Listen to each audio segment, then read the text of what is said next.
امام اعظم ابو حنیفہ امام اعظم رمضان شریف کے اندر 61 قرآن مجید پڑھا کرتے تھے. کتنے؟ 60 اور 1 61. ایک قرآن شریف دن میں پڑھتے, ایک رات کو پڑھتے. پورے دن میں قرآن مجید ختم کرتے, ایک رات کو. اور آپ فرماتے ہیں 61واں قرآن مجید وہ تھا جو میں تراویحوں میں سنا کرتا تھا. 61 قرآن پاک آپ ہر رمضان میں پڑھا کرتے تھے. میری آپ سے گزارش ہے, ایک سپارہ مسجد میں پڑھے رمضان میں, ایک سپارہ گھر میں پڑھے. مسجد میں پڑھیں گے تو مسجد کا حق ادا ہوگا, اور گھر میں قرآن پاک کھول کے بیٹھیں گے تو بچے بھی آ کے پاس بیٹھ جائیں گے, چھوٹے چھوٹے بچے. یہ کبھی تجربہ کرنا, یہ بخشش کا ذریعہ ہے. جب آپ بچوں کی ماں سویرے سویرے بڑا اچھا دوپٹہ لے کے اور مصلی بچھا کے اور قرآن مجید کی ریل رکھ کے اور پھر اس کو خوشبو لگا کے جب کھولتی ہے نا, تو اس کی جو 2-2.5 سال کی بچی ہوتی ہے وہ بھی کہیں سے دوپٹہ ڈھونڈنے لگ جاتی ہے, وہ بھی دوپٹہ لے کے آتی ہے اور دائیں بیٹھتی ہے. اس کا جو 4 سال کا بچہ ہوتا ہے نا, اگر ابا بیٹھا ہے اور 4 سال کا بچہ بھی کہیں سے ٹوپی ڈھونڈ کے لاتا ہے, اسے پڑھنا نہیں آتا, لیکن وہ بھی آ کے نا سپارہ لے کے بیٹھ جاتا ہے. میں نے دیکھا ہے بچے تھوڑا تھوڑا ہلنے لگتے ہیں. قسم اللہ کی عزت کی, مجھے ایسے لگتا ہے کہ جب بیٹیوں کے بیچ ماں بیٹھ کے قرآن پڑھتی ہے اور جب بیٹوں کے بیچ باپ بیٹھ کے قرآن پڑھتا ہے, تو مجھے لگتا ہے خدا کے فرشتے بھی آسمان کے دروازے کھول کھول کے دیکھتے ہیں, کھول کھول کے دروازے دیکھتے ہیں کہ یہ کس طرح کا رنگ ہے کہ چھوٹا سا بچہ توتلی زبان. مجھے وہ حدیث پڑھ لینے دو جو امام جلال الدین سیوطی نے روایت لکھی ہے. فرمایا حضرت عیسیٰ علیہ السلام میں قبر کے پاس سے گزرے تو عذاب ہو رہا تھا, چند گھنٹوں کے بعد گزرے تو وہیں رحمتوں کا نزول ہو رہا تھا. حضرت عیسیٰ عرض کرنے لگے, مولا میری مجال نہیں میں پوچھوں, چند گھنٹے پہلے یہاں عذاب تھا, اب یہیں کرم ہو رہا ہے. اللہ اب اس نے کوئی نیک عمل کیا تو ہے نہیں, قبر میں تو عمل ختم ہو جاتا ہے, اتنا کرم کیسے؟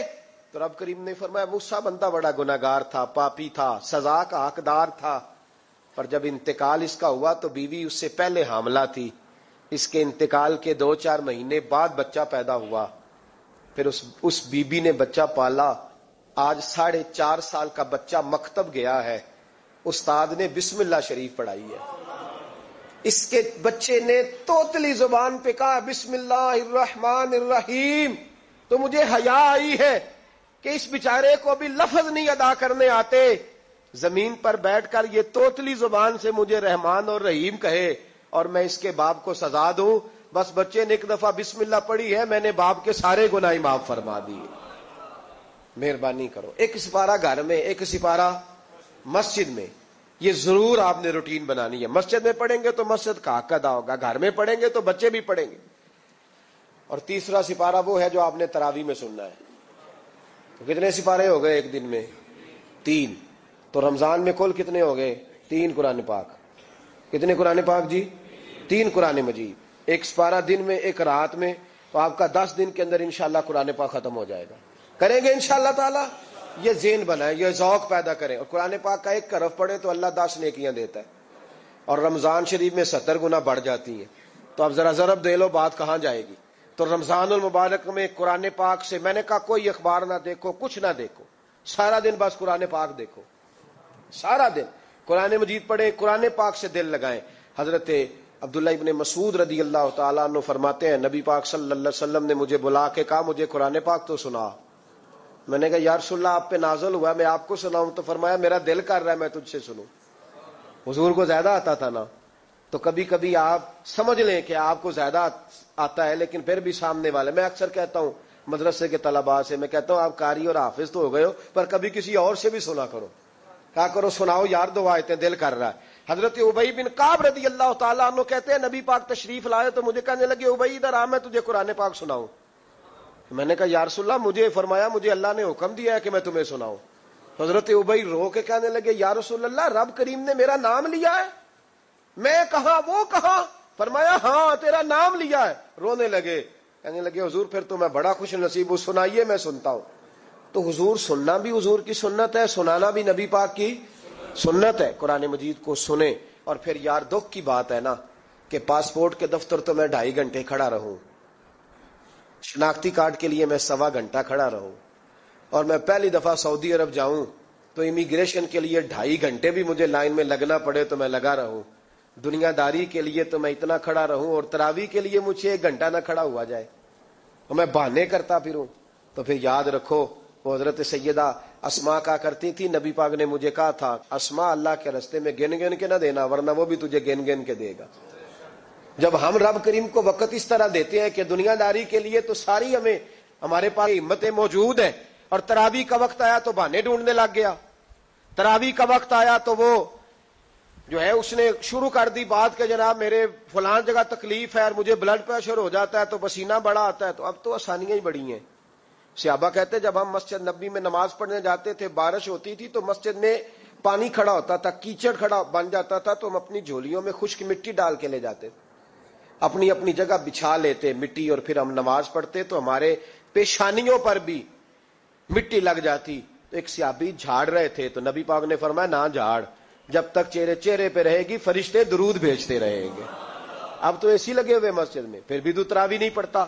تو ایک تو عبادت کو ٹائم دیں، دوسرا قرآن مجید زیادہ سے زیادہ پڑھیں، رمضان میں زیادہ سے زیادہ پڑھیں، مسجدوں میں ٹائم دیں۔ مجھے دکھ ہوتا ہے جب رمضان میں بھی نماز کے بعد مسجد کو تالا لگتا ہے۔ اگر ہم سارے آئیں مسجدوں میں، ہم رمضان شریف کے اندر وقت دیں، جس کے پاس ٹائم ہو وہ آ کے بیٹھ جائے، قرآن مجید کھول لے، تو میرا خیال ہے کہ مسجدیں بھی ہمیں دعا دیں گی کہ دیکھو ہر وقت انہوں نے میرے اندر تلاوت کی۔ ایک اور بات بھی عرض کرنی ہے، یہ مجھے کہا گیا ہے، میری اپنی طرف سے نہیں، یہ مجھے روکا دیا گیا ہے۔ کہہ دوں پکے نمازی ناراض تو نہیں ہو جائیں گے؟ جو پکے نمازی ہیں مسجدوں کے وہ میرے ساتھ وعدہ کریں، ناراض تو نہیں ہو جائیں گے؟ نہیں تسی نہیں بول دے، تساں ہو جانا۔ پکے بول دے نہیں پے، پکے کور دینے پے۔ پکے نمازی، یہ پکے نمازیوں سے بات، ناراض تو نہیں ہو جائیں گے؟ یہ بول کے بتائیں، انشاءاللہ کہیں۔ کچے نمازیوں کو شکوہ ہے کہ پکے نمازی رمضان میں ہمیں گورتے ہیں، روکے دیے مجھے انہوں نے، کہتے ہیں پکے نمازی، کہتے فصلی بٹیرے آ گئے نے۔ یہ زیادتی ہے، یہ ظلم ہے۔ آپ پکے نمازی ہیں تو مہربانی کریں، آپ وہ جو آپ نے صف لاٹ کرائی ہے نا اپنے نام پکی، کہ ایتھے میں بھینا روز تو کتوں آ گیا، یہ چھوڑ دیں آپ، مہربانی کریں، یہ اللہ کا گھر ہے، یہ کسی کے نام رجسٹری ہو سکتی۔ جو آیا ہے نا بیچارہ، چلو کبھی کبھی صحیح، مہربانی کریں اس کو ٹائم دیں، بیٹھنے دیں، کچھ نہیں ہونے لگا۔ اور جب وہ آئے نا تو دعا کریں، جب اس کو دیکھیں تو کہ یا اللہ یہ آیا ہے تو ہمیشہ آتا ہی رہے، اس کو دعا دیں، مہربانی۔ بچے شکوا کرتے ہیں، کہتے ہیں پکے نمازی سانس نہیں لینے دیتے مسجد میں۔ اور ایک بات اور، یہ حضرت علی کا قول ہے، اس کو دل کی تختی پہ لکھ لینا، دل کی تختی پہ، شیر خدا کی شیروں جیسی باتیں۔ حضرت مولا علی شیر خدا فرمایا کرتے تھے، وہ نیکی کرنے والا اچھا نہیں جو نیکی کر کے اکڑ جاتا ہے اور دوسروں کو گناہگار سمجھتا ہے، وہ نیکوکار اچھا نہیں۔ فرمایا کرتے تھے اس سے وہ گناہگار اچھا ہے جو گناہ کر کے کم از کم شرمندہ تو ہوتا ہے نا۔ فرماتے ہیں جو گناہ کر کے شرمندہ ہو وہ زیادہ اچھا ہے اس سے جو نیکی کر کے اکڑ جائے۔ تو تھوڑی سی نیکی کر کے، پرہیزگاری کر کے ساری دنیا کو گناہگار سمجھنے لگ جانا، یہ تو بت پیدا کر لیا ہے تو نے اپنے اندر، اس بت کو توڑ دے۔ پتہ نہیں کون کب آئے اور اللہ کا ولی بن جائے۔ کوئی آیا لے کے چلا گیا، کوئی عمر بھر بھی نہ پا سکا۔ میرے مولا تجھ سے گلا نہیں، یہ تو اپنا اپنا نصیب ہے۔ تو مہربانی کریں پکے نمازی، تھوڑی شفقت کریں۔ یہ میں سب سے نہیں کہہ رہا، جو گھورتے ہیں صرف ان سے کہہ رہا ہوں۔ کچھ پکے نمازی ہیں تو الحمدللہ دل کے بھی بڑے پکے ہیں، سوچ کے بھی بڑے پکے ہیں، اچھے ہیں، خوبصورت لوگ۔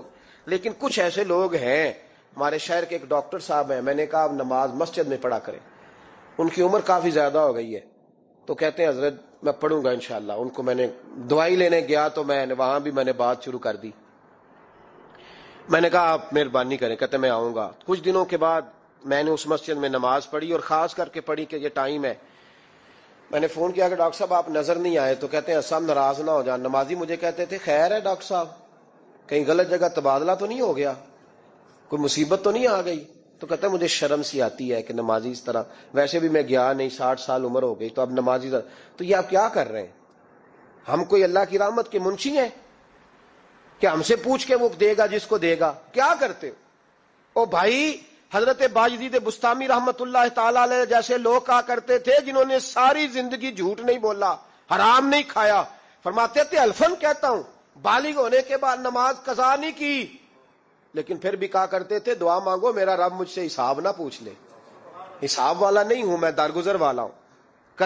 عدل کریں تے تھر تھر کمبن اچیاں شانہ والے، یہ تو فضل کریں تے بخشے جاون میرے جے منہ کالے۔ تو مہربانی کریں، آگے چلیں۔ رمضان شریف میں سخاوت کرنی ہے.